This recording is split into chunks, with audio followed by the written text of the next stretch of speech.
We need more pen condoms. Okay. I'm Jamie O'Kane, CPA, Small Business Advanced Tax Planning and Compliance Extraordinaire, and this is the Abundant Beans Podcast, the podcast that takes my love for learning what makes people tick while digging into the good, bad, and ugly of small business ownership.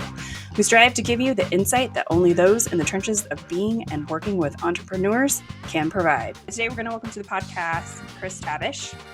Did I say that right? Perfect. Yeah. Okay, good. I was like, wait a minute. Is that just like the car? I never. There's a car. Someday there'll be a car. You'll see. Yeah.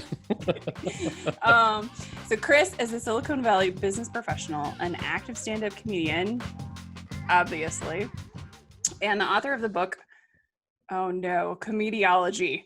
Perfect. Wow. Which is all about how to be more effective and fulfilled in business by using comedy. Chris is the co-founder of Venture West Consulting in Silicon Valley, whose mission is to help organizations create meaningful strategies and bring them to reality. Venture West has worked with and helped many Fortune 500 companies. I'm not going to read all of them. And countries. Countries. So companies and countries. Yeah. I don't read out loud very well. You're welcome to make fun of me. You're reading it, so then you're like, this is how I'm gonna. Okay. Uh-huh. Okay. Right. Yeah. Welcome to the podcast. Thanks for coming. So first question, what was your first job? Like the very first thing you did to make some cashola? Oh, I worked at Home of the Whopper. The Burger King. Yeah. I wipe those mats when they got there with the, little trays. Mm-hmm. And I was like, wow. And then I looked over at the cash register. I'm like, ooh, that's intimidating. I'm not sure. That's next. Yeah. And so I had to depart before I got raised to such. Yeah. I was Burger King. I love it. How old were you? I was 6, and I was probably 13, I think. Wow, 13. Yeah. Wow, they let you work that early? Yeah. Well, I had to afford my. They did. It was in Utah, and it was still at the time when child labor was popular. That was cool. Yeah. I was like, because you're gonna get a job till you're 16 here. Oh, in Colorado. Mm-hmm. Oh, is something? You okay? Yeah, I mean, like you've just seen a ghost. No, I was just like, 13 is interesting. Yeah. Or maybe that's just when we got jobs because we now had to pay for cars. Yeah, that could have been something to do. I walked to this job and it was miserable, like walking there's nothing more shameful at the time. It felt walking in front of my junior high school because it was right on the way with my Burger King hat. Right. It was like a real faux pas at the time. Did you have to wear an apron too? I did, but I was too cool to put it on before I was like, no, I'm putting this on at the store. Rolled up and ready to go. Yeah. And then I'd get to the store and I'd remove my sunglasses and gold chain, and the paparazzi would take their pictures. That's right. Where in Utah did you grow up? Salt Lake City. That's right. And no, I'm not Buddhist. I know. Good. Like everybody else. Yeah. So give us a synopsis of your career journey. Oh, okay. So, it was very left-brained. It was very similar, Jamie. I started off on the CPA track. So I got some my audit requirements. I sat for the CPA. I passed the CPA, and then I was like, oh my gosh, I don't want to do this the rest of my life. With respect, I'm not like. I get it. Yeah. So so I started with a couple of large consulting companies in the first few years, like Deloitte Consulting and Accenture. And I started working through Fortune 500 organizations and their IT organization. Mm-hmm. And I thought that I liked that for a while. At the lower levels, there's a lot of creativity. And so like I was coding and creating. And then I got to this level where I'm like, oh my gosh, I was miserable because I was like, doing what the man, like catering to the man, like I got to do it this way, because that's what I felt like a stormtrooper in, So Star true. Wars. Like that's what the Overlord wants us to do. So, and then I started doing, yeah. Have you anyway, I'm sure most people can relate at some point. So I started doing comedy just for joy, just because I needed something. And, unlike a psychiatrist, they don't know your employee ID, which is a huge advantage. And so crazy. And then I after that, doing that a while, I thought, man, there's things that are actually here that make me more effective at my job. So like I wrote the book, and then I started doing a lot more. I still do consulting. So I started my own company, and now doing workshops and speaking events, and for Comediology. That's awesome. Yeah, I actually have never worked in like a huge company. My husband has. He still does. That's why you're smiling every day. But I did work in the family office of a company, or of a person who owned a huge nationwide home building company. And talk about working for the man. Like, I didn't know that I was walking into a large company, but it was very like, people are expendable. The rules were changing all the time. Like, I had no idea what was going on, but I've mostly worked in small firms with small businesses. But that didn't go very well. I don't do well being regulated to a cubicle 8 hours a day. That just did not go well, because there was no, like, I wasn't able, like, I was the tax preparer. And so I did all these like super complex partnerships. It was like 150K ones. Like, it was a massive amount of it was good, like, technical knowledge and technical, like, hands-on for some of this stuff. But there was like a whole accounting department around me that worked for this family office. So basically we just did all the accounting for this family and all their holdings. And they'd be like, well, we need somebody here to print checks on Friday. So like this particular, like, the accounting department can't leave on Fridays, or like be gone. Like, y'all can't take vacation at the same time. And I was like, why don't you just show me how? Like, I can print checks. I'm actually pretty good at it. I could probably figure it out. Nope, not allowed. Then I was like, I can't deal with this non-collaborative environment. And conformity and like smell like pennies. Something is just it literally, and I always say, like, it was like working for Scrooge McDuck. Like, it was basically like doing a Scrooge McDuck's tax returns. And you're right, people are expendable, and trying to get your own flavor out into something that it's like, if you're not conforming, your sphincter should be shriveling up by the time you enter the front office. I was there for about a year, and I was like, I am so far out. Like, I am gone. And I was like sold this like amazing culture and all of this, and I was just like, that is not what's happening.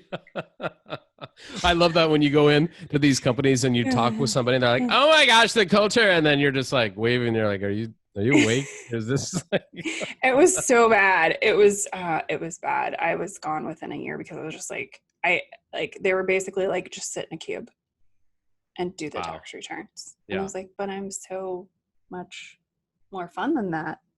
We've got a nonconformist in Sector 4. It was pretty much, I mean, that's what was going to happen. Yeah. It was like, I can't sit here and enter K1s for the rest of my life. Like, let me be creative and do stuff and talk to people and help. Yeah. And then you're, I think, very fortunate to have gotten out, because I think a lot of people stay in for 5, 10, 15 years. And then they start thinking about retirement, and then they think they're too old. And then it's just this like, and then they don't think there's the special stuff inside of them is something that the world would value. And that is where I think like 80% of the population goes wrong, because it's like, it is. Obviously, it's hard to make that leap. And I always like say, I have a husband who makes enough money to take care of us, and we have our insurance through him. Like, me not working is not fun for our lifestyle, but it also was like not that painful. Right. So like me starting my own business was not, it's been hard, but it's also been the best thing I've ever done for myself and my family. So we kind of take that. But and after being in public accounting for so long, just dealing with small business owners and helping and being able to problem solve and doing all that, like going to a family office for a year in which you're just like, they're like, cube, data enter. I'm like, I'm out. Yeah. Well, and even like out. Your job, I mean, what, like I was mentioning earlier when we off the air, that I love that you have a podcast, and you're an accountant. And usually those are, in an organization, those would be dichotomous. They're like, no, the marketing person does, and you can't, you got to get back in the cage, And so you're Go doing review both tax of those. returns. Yeah, people are multifaceted, but you don't, it's like this typecast that corporate America has put on people. And it just, people know, and you're thriving in both, or at least I'd like to give you that grade. Thanks. Yep, that's absolutely what's happening, guys. A+ from me, Jamie. It's so funny. And I'm just going to give you like a little bit of background, but I'm also a birth doula. So one of the things I wanted to do was be a birth doula. I had birth doulas with both of my kids, and I loved birth, and I was like studying birth, and it was just so interesting. And I was like, I want to help people have babies. There was no accounting job on the planet that would be cool with me being like, so I'm not coming in today. I've got a baby. Client's got a baby. I don't know when I'll be back. It could be 4 hours, could be 2 days. Nobody knows. That's awesome.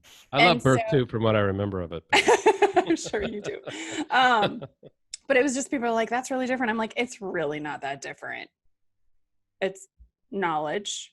It's support via knowledge. It's support via data. It's emotional support. And doulaing is hands-on support. So I don't do that with my tax clients, with our accounting and planning clients, but generally my hands-on. But it is informational and emotional support. I mean, I am more of a therapist than most people's therapists. Yeah. Most of our business owners, I'm their therapist. And less expensive. No, I'm way more expensive. Way more expensive. So let's talk about, how does comedy, sort of stand-up comedy, relate to business? And I like the way you asked it. You're like, how does comedy? It's different, right? Most people are like, yes, so I do, either the data of this or the data of that. How did you decide to relate comedy to business? Well, there's a lot of different things, practices and tools that you can use. But just for the basics to think about it. So so let's enter the world of Scrooge McDuck. Okay. Everything is, Jamie, what is the SEC regulation? What is the gap regulation, generally accepted accounting principles? That's all right. 2 points. Oh wait, they changed the name though. Anyway, so what is the FASB regulation? So they're all putting these regulations you need to adhere to. What does the industry say? What do the powers that be say? And a lot of times in corporate America, we're looking outside ourselves. If you bring me something, I'll say, but is it, does it meet all these, standards? All the standards, etc.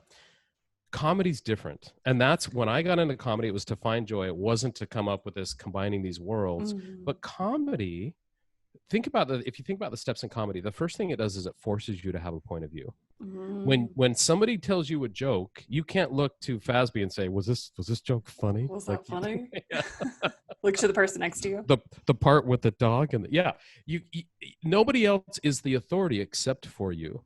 So you have to understand and realizing just that in and of itself, like, I'm an authority here. I have an opinion and it matters. And so that's on the receiving end of comedy.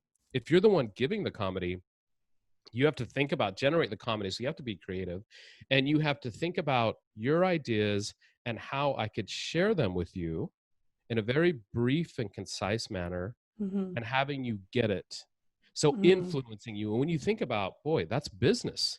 Connecting with you, sharing ideas with you that are extremely crisp and emotional and punchy, and ideally add a little levity to your world. It's like, that is, this is what you described. You are a therapist. You emotionally connect with people.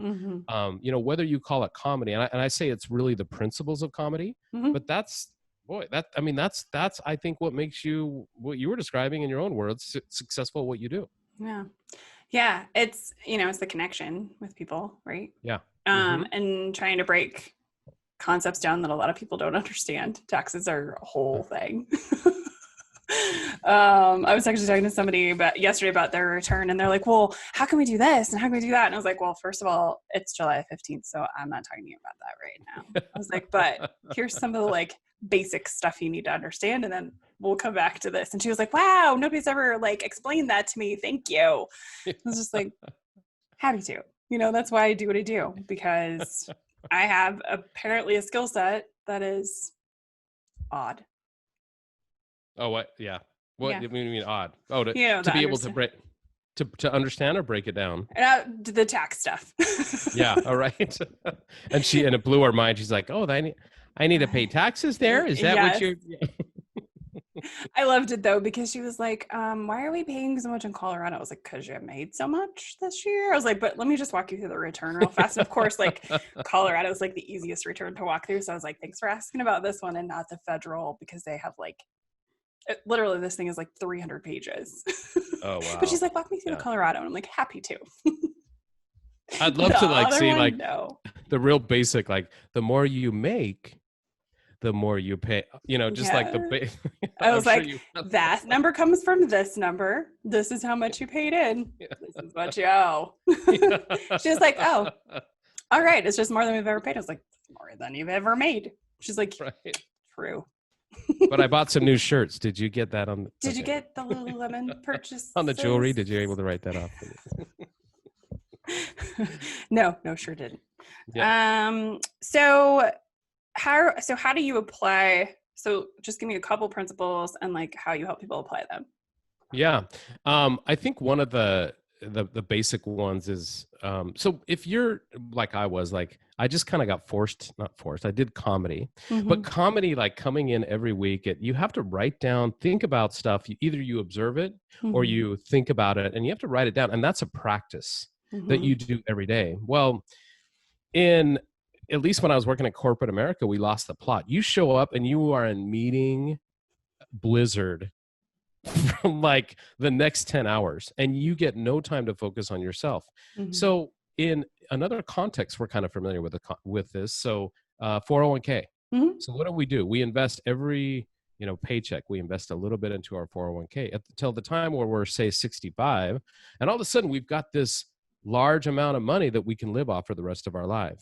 Well, the same thing is creatively, right? If you can take time every day to invest in yourself creatively, write it down, go to a class, talk with someone who a friend, etc., or a partner, to really kind of go to a creative level and start building off that. The first time you do it, it's going to be equivalent to like, the first $50 you put in your 401k, you're like, well, okay, that'll buy me one shoe. All right. Put the other on layaway. But over time, it will be that, amount. So it's so simple things that you can do, take from comedy and apply, can make you so much more powerful. And even if you don't do anything, you don't start your own business, bringing that creativity to your current profession is like, oh, wow, I know how to write really good, or I know how to perform something, or have a conversation about. So that's one. I'll pause there though. Jamie, I don't want to dominate. Is there any, like, I was going to go into good. Go ahead. So another one, and I kind of walked this through before, is if you look at, seeing people up on stage, there are different types of people. So, a lot of people might go to a communications course and they might have a really dry personality and be like, I just want to get in front of an audience and move them passionately. Like, no, they're sorry. all Gronk. Right, exactly. Although Gronk is one of my favorites. Yeah. So. I don't think the Encyclopedia Britannica meets this year. No. But I think it's realizing what you bring to the table. We have a model at Comediology. So it's like based upon if you're introverted or extroverted, and if you're left brain or right brained, there are certain types, and there's 4 types. It's real simple to make it easy. But if you're introverted and left brain, you would be what we call a writer. So if you're a writer, chances are, and the performer that it's just akin to is like David Sedaris. Amazing writer, incredible writer. But he's not a performer. He's not an extra, so he literally gets up on stage and he reads his book. So if you are a writer, then use that to your advantage. Like if you are more extroverted and you're more right brain, we call that a performer. So a performer is like a Robin Williams, Yeah. But in business, you've seen some people are just perform. They love to be in front of an audience. Typically, in my experience, those people aren't the best writers. So if you're a performer, partner with a writer. And, that makes a very powerful combination. If you tell a writer that they need to get up in front of a stage of 600 people, they're going to be like, yeah, I'm real sick today, I can't come in this week. And if you tell a performer that they need to write a 60-page essay, they're going to be like the same thing, but using your strengths. And so, by the way, just for full clarity, the other one is if you're more left-brained and more extroverted, it's what I call an engager. So an engager is somebody who is actually likes to converse and likes to ask people questions and build off those ideas. They're not necessarily an original thinker, but they can take an idea and they can really form it through conversation. So if you're coming to let's say a sales pitch, and you know that there's going to be a lot of questions on the end, bring an engager. They love that stuff. They thrive in that stuff. A performer wants to get up there and like, okay, boom, you can take a couple pictures and I'm out. A writer wants to sit in the back room. There's one more I'll talk about. That's more of a, right-brained. So this is like a Martin Scorsese who doesn't want to be an actor, doesn't want to be the writer, but wants to kind of direct the whole play, but they tell it in a story. You've heard, and you were talking about earlier, Jamie, I don't think we were on the air, but your dad. And your dad is one of those guys like, hey, did you see that? And your brother, right? They just love telling those stories. And so use that to your advantage.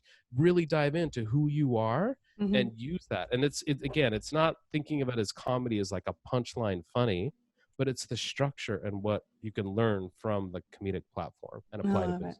I love it. I loved The Marvelous Miss Maisel. I don't know if you've watched that show. Oh my gosh. Like, I'm really just not a huge comedy person. Like, there's not a whole lot of people I think are really funny, but she, like, this show, it just was like, I was like enthralled by it. It was just so good just to watch her like journey and like how she got there. But comedy is observation, right?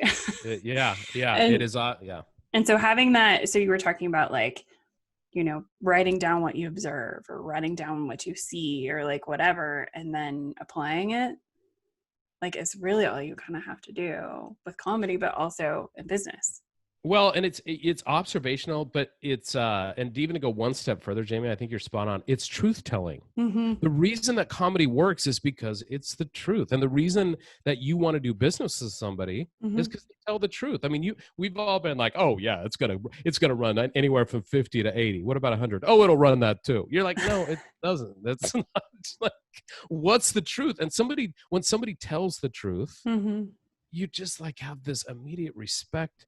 They're likable, and you want to be connected to them. That's what comedy does, quite frankly. It literally connects people. Like, they've studied people who laugh together and are true with each other. And it's not surprising. It's like the science showed that, but yeah, it connects people. Yeah. It's the oxytocin too. Of the laughing. Yeah. And the wine doesn't hurt either. Yes, no. And that's next on my list today, after the nap, maybe before the nap. I haven't decided what. We're recording this on July 18th or July 16th, which is really April 16th in my life, in my world.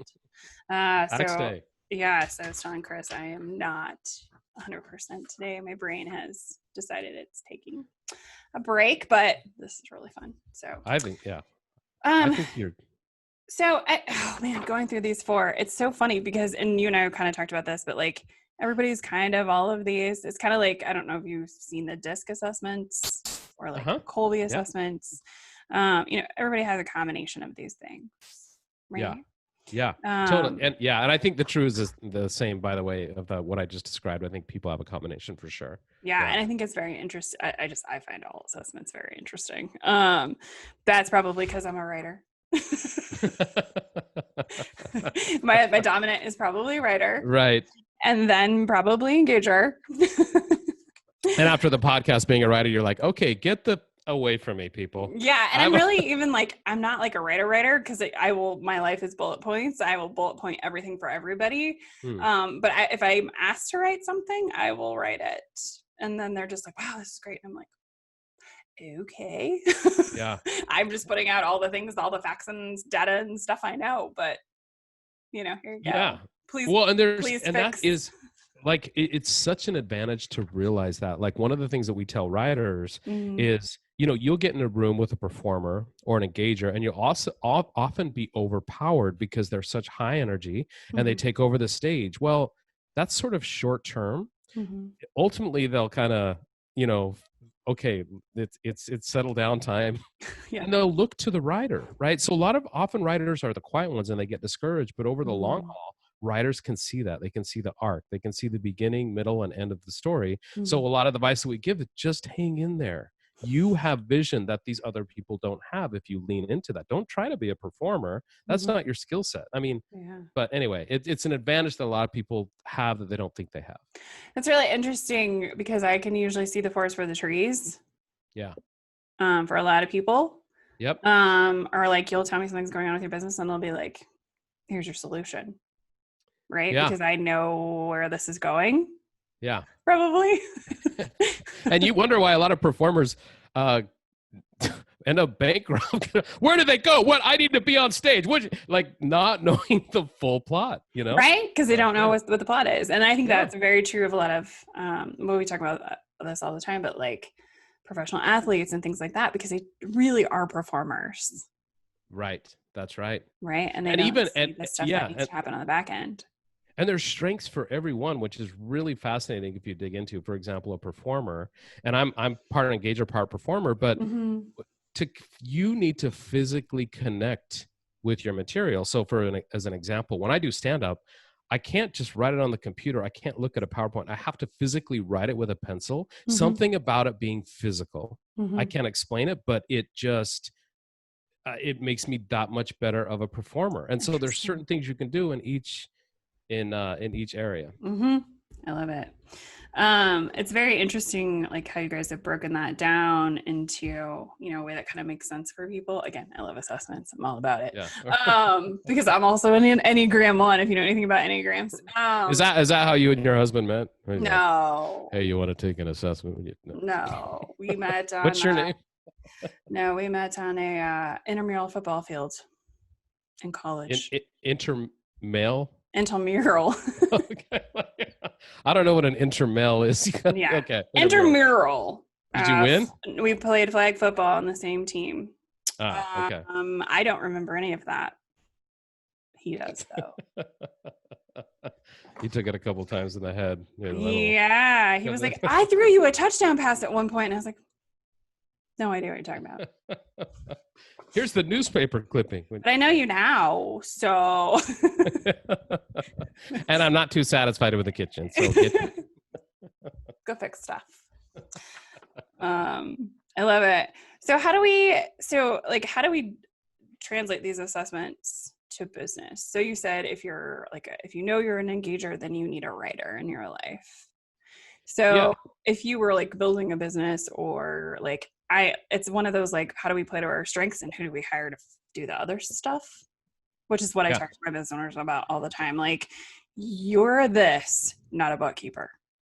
Right. For a reason. For a reason.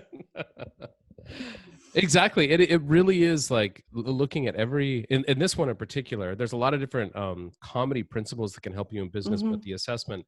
So there's certain things you can do and depending upon which phase of business that you're at, the easiest one to apply is probably a pitch. Like if you're going in to sell your business, I talk with storytellers. These guys or gals tell the most amazing stories when you're sitting next to them having a drink. And then you get them in a presentation and they're like, okay, the data shows Bobo, and you're like, wait a minute. Like, start with a story. Start with it. People make decisions based on emotion. They want to connect with you and visualize the story so that you can then give the presentation and refer back. Now, remember the frog. The frog is giving the scorpion a ride. Now, remember this, 42% of frogs, it's like, and people get it. And they're like, oh yeah.